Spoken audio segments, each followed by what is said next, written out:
27-ന് ചിത്രം റിലീസിന് എത്തുമെന്ന് ഔദ്യോഗികമായി തന്നെ അറിയിച്ചിരുന്നതാണ്. ലൈക്ക പ്രൊഡക്ഷൻസും ആശീർവാദ് സിനിമാസും ചേർന്ന് ചിത്രം നിർമ്മിക്കും എന്ന് തന്നെയായിരുന്നു തുടക്കം മുതലുള്ള പ്ലാൻ. എന്നാൽ കാര്യങ്ങൾ പിന്നീട് മാറുന്നത് ടീസർ ലോഞ്ചിന് ശേഷമാണ്.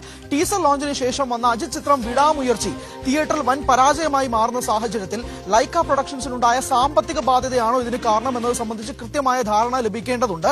എന്നാൽ കൃത്യമായി പറയുകയാണെങ്കിൽ ഒഫീഷ്യൽ പോസ്റ്ററുകൾ എല്ലാം പുറത്തു വന്നതിന് പിന്നാലെ ഒരൊറ്റ അപ്ഡേറ്റ് പോലും എമ്പുരാൻ എന്ന ചിത്രത്തിന് മേൽ ഉണ്ടായിരുന്നില്ല എന്നുള്ളതാണ് വാസ്തവം. ആ അടിസ്ഥാനത്തിൽ പിന്നാലെ ആരാധകർ എല്ലാവരും ചോദിച്ചുകൊണ്ട് നടന്നത് ലൈക്കയാണോ ഇതിന് കാരണം എന്നുള്ളതാണ്. കാരണം തമിഴിലെ ഏറ്റവും ബ്രഹ്മാണ്ഡമായ പ്രൊഡക്ഷൻ കമ്പനിയായ ലൈക്ക മലയാളത്തിലേക്ക് വരുന്നു എന്നുള്ളത് തന്നെയായിരുന്നു എമ്പുരാന് ഏറ്റവും ഉണ്ടായിരുന്ന മറ്റൊരു ഹൈലൈറ്റിംഗ് ഫാക്ടർ.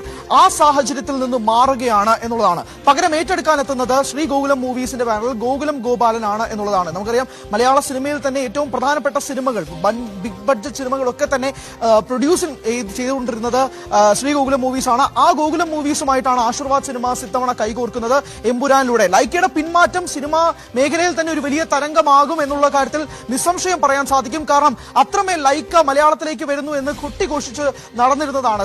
തുടക്കം മുതൽ തന്നെ എമ്പുരാന്റെ ഫസ്റ്റ് ഒഫീഷ്യൽ ആയിട്ടുള്ള ഫസ്റ്റ് ലുക്ക് പോസ്റ്റർ മുതൽ തന്നെ ലൈക്ക പ്രൊഡക്ഷൻസ് മലയാളത്തിലേക്ക് എത്തുന്നു. നമുക്കറിയാം, ടീസർ ലോഞ്ച് വർണ്ണാഭമായി നടന്ന ചടങ്ങായിരുന്നു എമ്പുരാന്റേത്.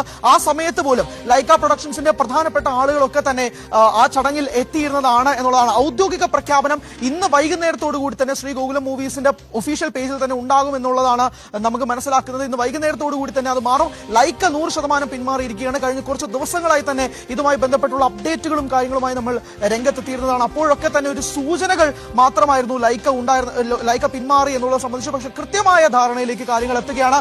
ലൈക്ക ഒഫീഷ്യലി എമ്പുരാനിൽ നിന്നും പുറത്താവുകയാണ്. പകരം എമ്പുരാൻ ഏറ്റെടുക്കാൻ വേണ്ടി ശ്രീ ഗോകുലം മൂവീസ് എത്തുന്നു എന്നുള്ളത് തന്നെയാണ് വാർത്ത. തമിഴിലെ തന്നെ, സൗത്ത് ഇന്ത്യയിൽ തന്നെ പൊന്നിയിൻ സെൽവൻ ഉൾപ്പെടെയുള്ള ബ്രഹ്മാണ്ഡ ചിത്രങ്ങൾ നിർമ്മിച്ച ലൈക്കയെ എമ്പുരാനിലേക്ക് എത്തുമ്പോഴേക്കും അതിന്റെ കോസ്റ്റ്, സ്കെയില് എല്ലാം മാറും എന്നുള്ളത് അറിയാമായിരുന്നു. പക്ഷേ ലൈക്കയുടെ ഈ പിന്മാറ്റത്തിന് കാരണം എന്നുള്ളത് 100% വ്യക്തമല്ലാത്ത കാരണമാണ് എന്നും കൂടി ഈ അവസരത്തിൽ പറയട്ടെ. കൃത്യമായി പറഞ്ഞാൽ ഈ എമ്പുരാന്റെ സ്കെയില് മാറുന്നത്, കോസ്റ്റ് മാറുന്നത് എന്നത് സംബന്ധിച്ചൊക്കെ ധാരണകൾ എല്ലാം തന്നെ പൊളിക്കുന്നതും ലൈക്ക ഈ സിനിമയിലേക്ക് എത്തും എന്നുള്ളത് കൂടി കൊണ്ട് തന്നെയാണ്.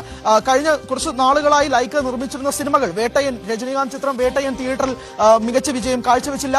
ലാൽ സലാം എന്ന ചിത്രവും വൻ പരാജയമായിരുന്നു. ഏറ്റവും ഒടുവിൽ അജിത് ചിത്രമായ വിടാമുയർച്ചി എത്തുന്നത് പോലും തിയേറ്ററിൽ വലിയ രീതിയിൽ ലൈക്ക പ്രൊഡക്ഷൻസിന് ഒരു പിന്മാറ്റമാണ് ഉണ്ടായിരുന്നത്. കാരണം പ്രതീക്ഷിച്ച വിജയം ഒന്നും തന്നെ ലൈക്കയ്ക്ക് നേടാൻ സാധിച്ചില്ല. വലിയ സാമ്പത്തിക ബാധ്യതയിലേക്ക് ലൈക്ക കൂപ്പുകുത്തുന്ന ഒരു കാഴ്ച കുറച്ച് വർഷങ്ങളായി ഉണ്ട്.